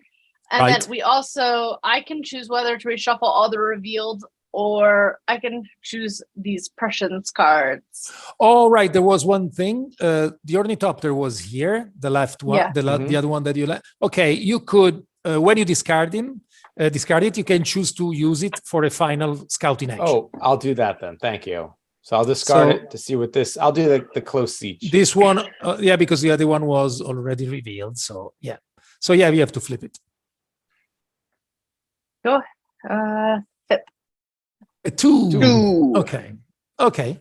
So yeah, that's definitely the situation at the end of round one with 2 points out of 10 for the Harkonnen faction on the supremacy track, and 3 points out of 15 basically for the Harkonnen faction. So 3 out of 15 is 1/5 of the road, right? Yeah, and 2 is a 50. You're exactly at the same situation. 2 points out of 10 is exactly like 3 out of 15. So you're perfectly balanced right now as far as victory condition go. I'm going to leave. Yeah, the final thing. Good. Go ahead. I'm going to No. No. The choice is between discarding these 2 cards out of the game, or you just flip them and shuffle them back in the deck. Flip them and shuffle them. Okay. Do they shuffle? No, you have to flip them first. Does the one that I discarded earlier, this one, shuffle back in as well? Yes. Okay, so flip. And then Perfect. 1, 2. What's the shuffling key? Shuffle is this for the right button and then shuffle. Okay, so the prescience is shuffled. This one is the card that you completed. So yep, the pogrom, and now we go back to points. Drawing cards. Did you do? No, you didn't do any more dice action when since Paul. No, was I know. Paul is okay. occupied at the moment. We don't want to talk about it. Okay, I just flipped back your characters on the dashboards because they're now round again 2. available. And round 2, so we draw 3 cards. Yeah, one card from each deck. One card from each deck. Yeah, I drew my cards, and now you have to place out your vehicles, Chase. All right, so now I'm reducing my dice pool by 2 because people aren't really happy with me, and I get to put out 5 of these harvesters. Man, those worms were not nice. Come into my area. Need spice. You need spice, Chase. I got to take some risks here. I'm going to put some on the outer ones. My 5, put 2 on the outer ones. I'll do 1. Oh, I don't want to put them all in the same spots. I'll do 1 nice and close. Come at me, bro. Come at me. And this is technically 1, 2, 3. This is technically 2 different zones, right? This is still safe to put there. Although I guess it could summon a worm right in my back door. My last one, we didn't do anything on this quadrant. Put it way out. Oh, that's not that far. Oh, we'll put it out there. All right, so there's my 5. Now I'm going to drop my 2 ornithopters. We do 1 here. We'll do. Oh, actually, let me take that back if you don't mind. I'll do one here and one up here. And then finally I get my carry-all. Well, I want that super spice. So I'm going to put the one where my guy's in the deep sands. Yeah. Okay, so my vehicles are out there. My dice are cut off. I'm ready to roll. I draw six dice out of 10, and now you have 4, Shira. So things are getting more even. A little tighter. Your 3 cards, your 3 prescience cards, and they are giving Sun Dwellers points. Oh, awesome. And also Cool. Adrak. And yeah, you have a perfect selection for the 3 colors. The Fremen. Oh, that one's so hard. All right. Darn, I don't like that last one. Gotta end a victorious battle. All right. Grab my 4 dice. And I believe we roll. Exactly. All That's right. action resolution phase.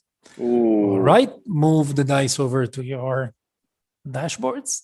I'm going to stop That's making my old. jokes about having so many extra dice because they're starting to dwindle here. Noticeably. It's a lot of leadership dice I've got over here. I don't necessarily want. Thank you for staying the leadership side up. And A good this is selection of results for Chase. Yeah, Shear's a little bit more Lots restricted of on what leadership she dice. has. Yeah, lots of leadership. Yeah, a bit of a freak result for Shira. So Although you can all she you wants can to do always is desert rely. actions anyway. Yeah, of course. All right. Desert actions first, and also M- she can also use those dice for cards. So I'm it's using Mhm. my leadership card, okay. and I'm going to use Paul's special ability to advance. He's still. He's still in the thing. He's still You in need to move him. regeneration. You need to move him forward by 1. He's a And little now, healthier. now by 1, yes, Okay, for so sure we're it not goes doing- up for. We're not using that. Okay. We're not using that leadership die. Okay. We're gonna okay. be doing a desert action. That's Instead. my go. Place 1 sandworm or wildmaker in an area containing a worm sign tokens. We're not gonna do the special action yet. We're gonna place out. Oh, no. We're gonna place out 2 tokens. 1. Or you could 2. also activate 2 of the existing of the already. I could. the sandworms that. But they if are I want to already put out activated. another sandworm, I have Sure, to sure. put out I some love how tokens. scary you've made them and like the versatility of them. I'm terrified. Like this is the appropriate feeling. For But- a world like Arrakis. Yeah. Yeah. Oh, you. Uh, Ah. Those abandoned troops are just going to have one massive sandworm pop up right behind them. It's, yeah. Ooh. 2. There you go.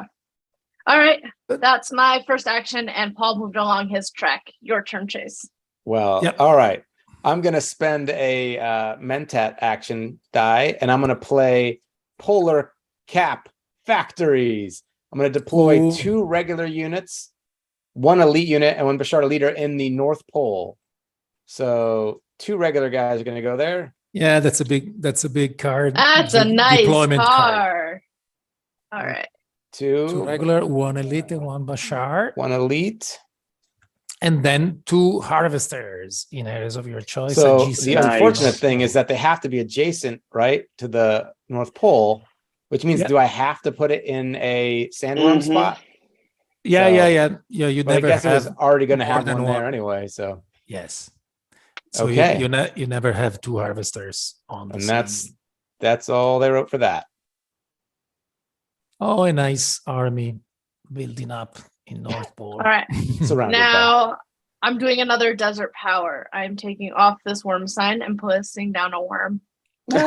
Oops. Well, basically what happens here, since he placed a harvester, is that you're taking out immediately the sandworm and the harvester. So the sandworm appeared and swallowed the harvester. So then I don't know. But that's not what I you want. want. this- Yeah, I do. I want No, in that. this I want case- that worm.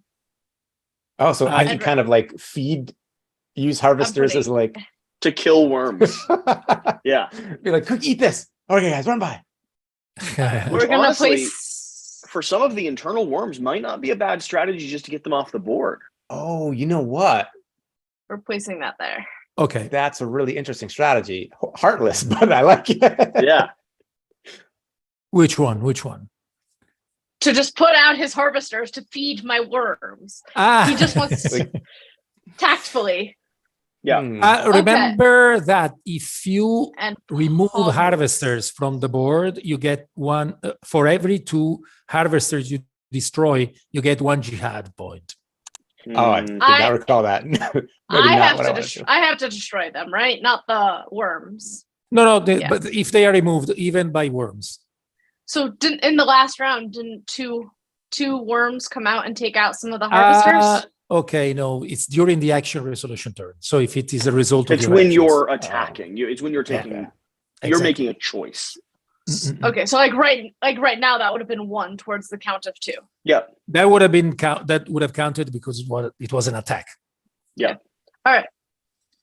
Okay, Okay, so it's Chase. back to me here. I'm gonna spend a house die to use my Baron Harkonnen ability to place 1 ornithopter on the board.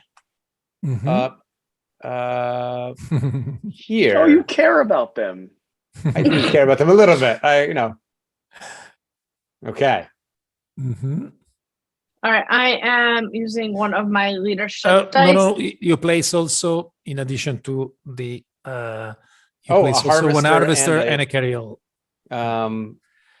So if I It's throw a going to be a harvester on the huge- worm, well, It's going to be a huge turn for spice harvesting if I'll put it out in yeah. the back and If- I'll put a carryall. Mhm. Oh, I can't actually save that one. Well, I'll put it over here. Yeah, one vehicle per Okay. And air zone. that's it. That's a great ability. I like the Baron. Okay, and that's all I've got. Okay, so Shira, what are you going to do with all those tasty harvesters? So I'm using a leadership die to. This will be the last action. Paul is now going to be coming off for next turn's availability.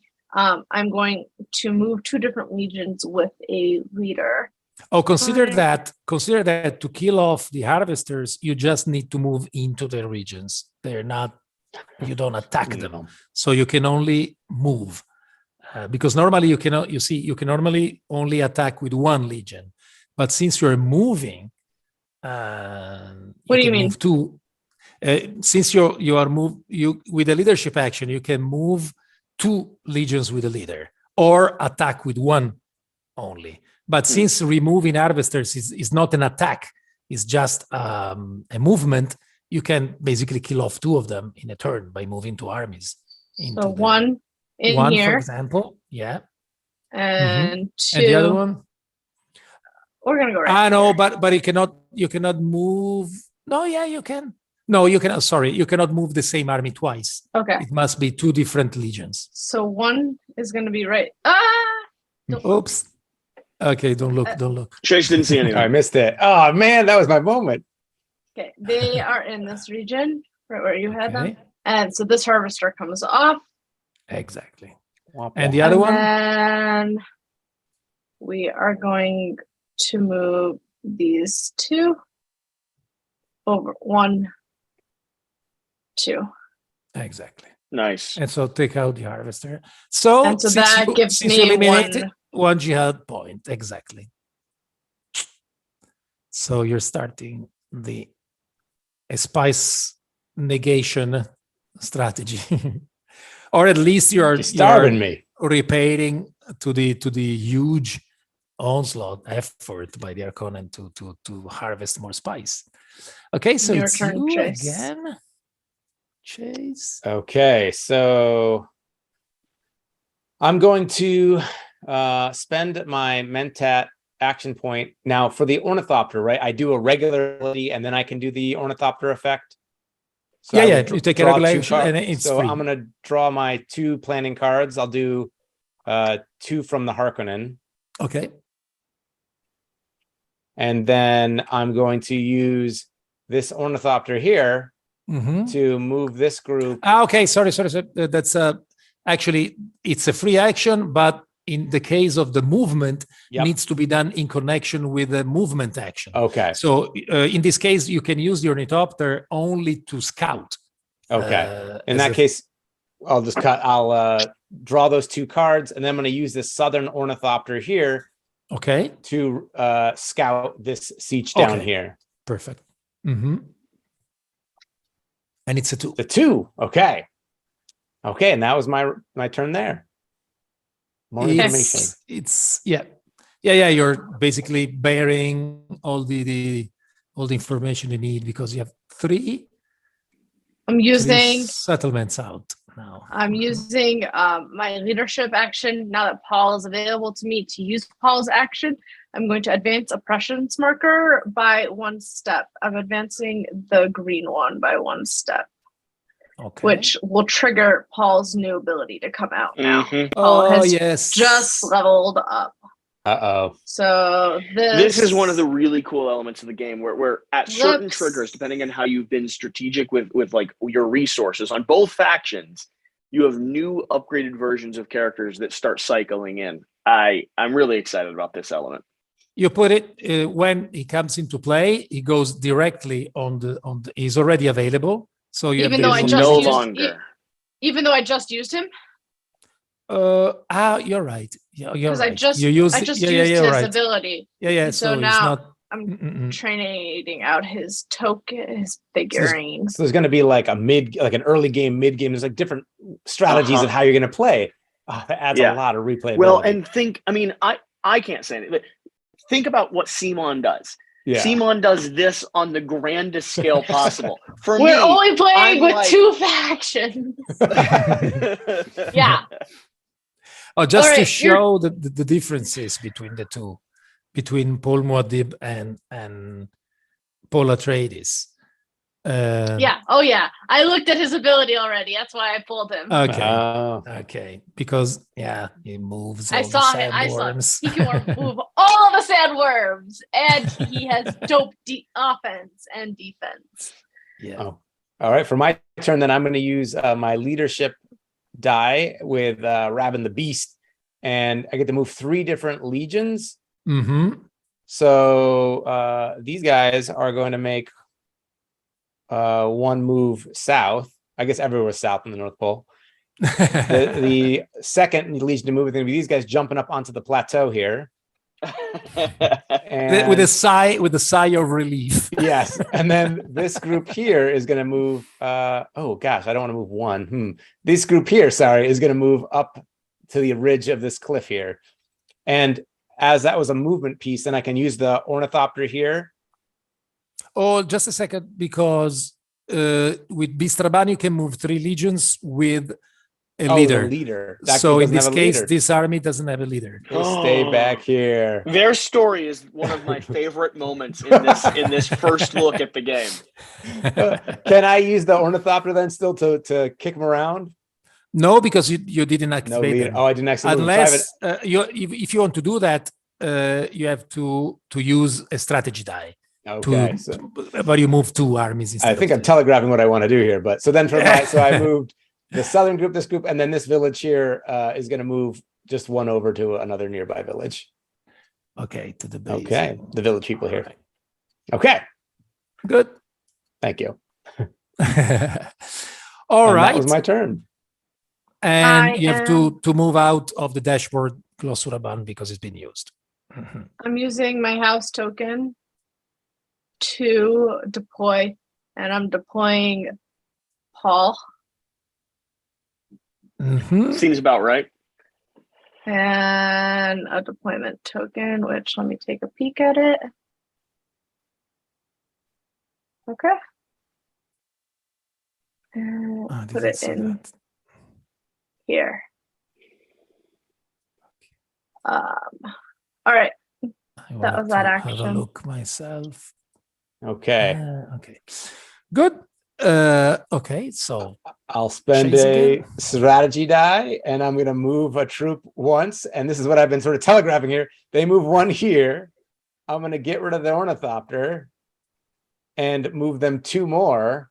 One more. Oh, one No, more? no. Okay. One more. One more.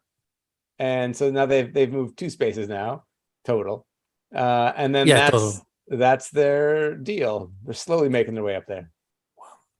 Okay. They're very committed as a troop. They are. These are the. I'm real proud elites of them, man. I'm real proud of them.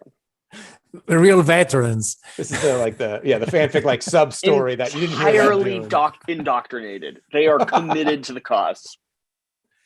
Okay, so what now, Shira? I've got one more. Oh yeah, go ahead. I am playing this die, and moving these guys back in here. 1, Okay. 2. That's one movement. Yeah. And then moving those 2. 1. Ooh. Do I want to move there or gonna move in here? Well, And take. just as a yeah, of course, right. You eliminate another harvester. Sure. Yeah. Nice. So just to keep track of the points, we can you can take 1 now. On your side. I just took in the case jihad. you take it. Okay, yeah. Yeah. I took the you one already for the spent. first one. Yeah. So in the case you take another one, we'll remember that you. And you have to will have advance. dice available to play a desert a card, right? Yes, for the card, yes. Desert power, no. You can use Right. it even if you, as long as It's his last dice, right? okay. Now, the turn will be over with his action. So He's gonna be. You have a strategy. Move Oh, to different regions or attack.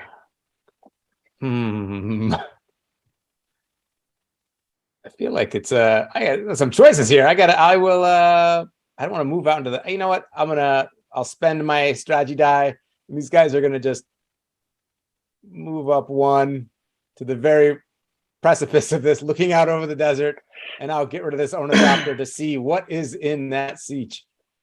No. Just a second. If you wanted, if you wanted to be reckless with these armies here, since they were here, right? Oh, I want to be reckless. They could attack directly. Let's do it. Then we jump out. Let's get more.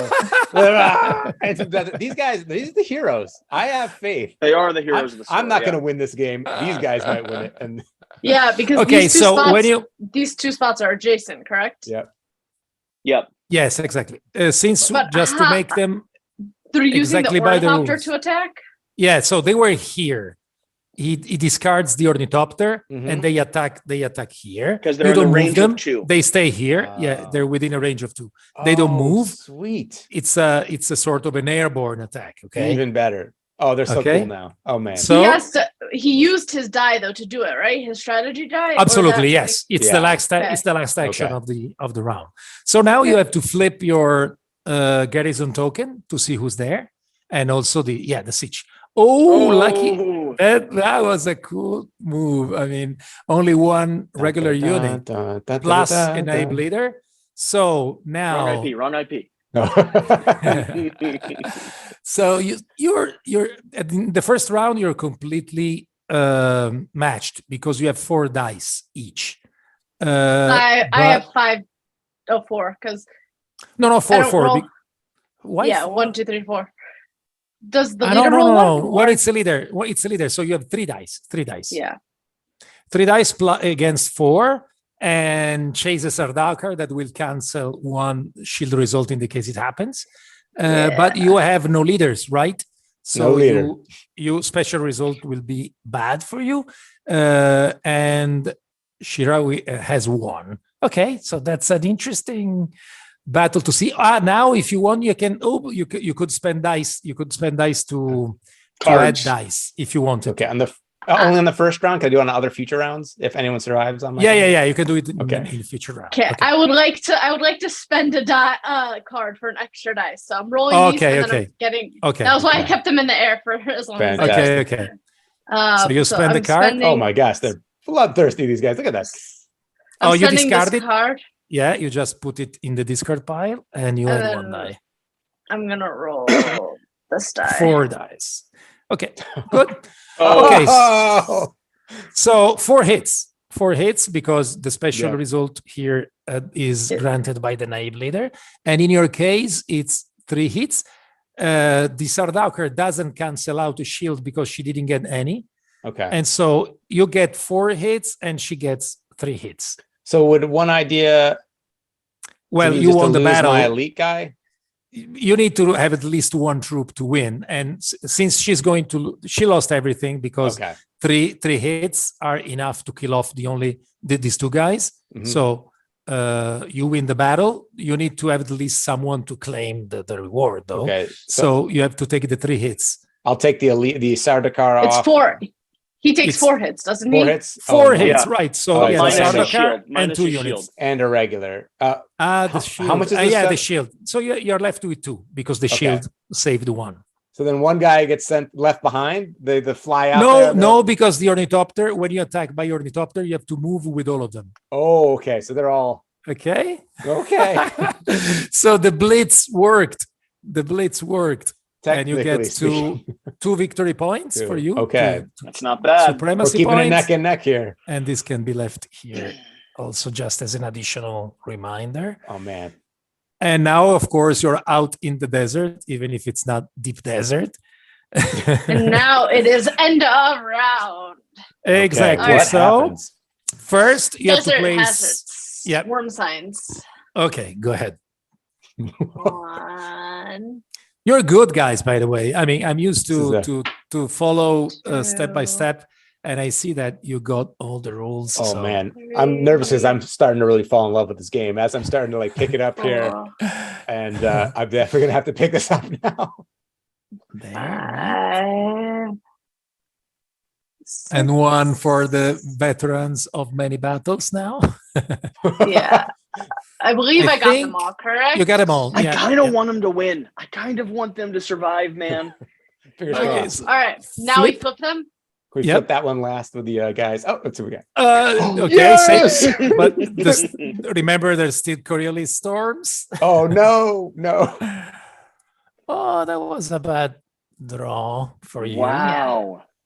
Only Very one brutal. worm, right? So you Got take it. Right out here. all the in That's this the case one worm. worm. Yeah, But it, and it takes you place it, but It- Chase has to it- decide. I've Oh well, got the no carry-all. decision. I'll Yeah, use you the take the carry-all. Okay, you just leave them there, right now, right like this, and take out the no effect tokens. Good. That was a brutal draw. Wow. Yeah. I know. Yeah, But that was remember, so like you'll off get a the little bit scale. stronger this turn, and then in future turns, Shira would be able to move all of the worms all together, which means Yes. the 4 that are out there can take one giant attack sequence and wipe out Yep. 4 of your harvesters, which is cool. And now, to finish off the desert phase, is Coriolis Storms, and you Yep. have 1. So it's So 2 dice. Come Two on, dice. guys. Come 2 on. dice.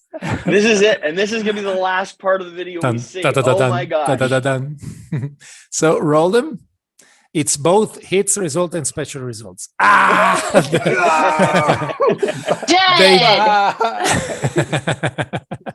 They Amazing. died a heroic death. I think as far as the story goes, that is a perfect sequence. Now, we're hopefully going to be showing off everything in the future. We might even try to like finagle and coordinate a full 4-player. So those of you that are getting to this point, there's 2 exciting things for you. One, you should know what's happening now with Dune. You should have a good understanding. The rule book's going to be available. And like I said, now that the video is at the end, we're going to be dropping that link so you can go check out the TTS and play it yourself, which is insanely excited. And kudos to the licensee or the IP holder. I forget the name of the company specifically, but the logistics of getting something like this available for the fan base to play and explore before they back it on Kickstarter is not only a logistics nightmare, but also a really cool opportunity that they're providing for you all. So don't take that for granted. And with that, we're not going to see the end to this story. I'm so sad. But I think we have successfully made both Chase and Shira fall in love with this game. Yes. For sure. This This was is a really lot cool. of fun. And please I like how balanced it is, even at 2 players. That was what I kept thinking about. That just as like when he got a win, I was getting a win the next round. And not a lot of area control war games are as balanced in a 2-player setting. It's really interesting, and this makes me want to play. And people are gonna like point fingers at me now because I've researched War of the Ring. I have not had the pleasure of sitting down to play a full campaign of it. And it makes me really want to dive into that system because it's what I've heard about that as well from a design standpoint. This game and what you've done with it has it so that the ebb and flow and the catch-up mechanics in a way, which is a dirty word for Shira, but the systems in place that adjust for the other player doing well is really, really interesting. If Chase does really well, if the Harkonnen start getting more and more sand and resource and spice, suddenly Shira has more desert actions to take. If that drops down and they're suffering and they're like having this bitter feud, then Shira doesn't have as much flexibility with the dice that she can use. She actually has to stick to the limited range that she gets. There's a lot of these little tweaks that feel like just core game mechanics. But I know. I think my microphone cut out. Let's see if it pops. It just cut out. You're back. Great, You're back. perfect. I'm back. There's all these little game mechanics and these tweaks that I know you all as designers have stressed over and worked to the bone, but like they don't feel like catch-up mechanics. They feel like how the world is adjusting to the players, and I love that right now. Yeah, what I think we were able to do with this, and I have to thank both Marco Maggi, my co-designer, and Michele Garbuggio, that is developer for the game, that we really worked so hard play testing it to make sure that the fact that it's so completely asymmetric, it's difficult to make it feel balanced because you have completely different aims, completely different ways to achieve what you're trying to do. And the other thing that I'd like to say is that I think that how fast you went during the second turn shows how the learning curve of this game works. The first round is feels 30% worse and 30% longer. And on top of that, you have the fact that first round is a teaching round, and it's like you saying, like you can really get your grip quickly. So stuff that's coming up for the audience. Francesco, I'm hoping to tie you down for a longer form conversation or interview around some of the design elements here. I hope that's something we can work out. I'd love to be able to, of course, spoil some stuff for the audience. So stay tuned here on Quackalope. Hopefully we'll have a longer conversation. And then honestly, Chase, Shira, I know this was just a quick look. Our goal here was to show the audience like what this game is doing. I really want to see a whole competitive match. So I'm down. Yes, is going to be available. If you two are down to like come hang out with me for an evening, I'd love to see you all go head to head and play to completion, because this was really cool. So stay tuned and check the description literally now. But with that being said, thank you for being here. Thank you for watching. Whatever the case, whatever you do, remember to do the important thing. Get out and play some games, and we'll see you soon. Bye. Thank you.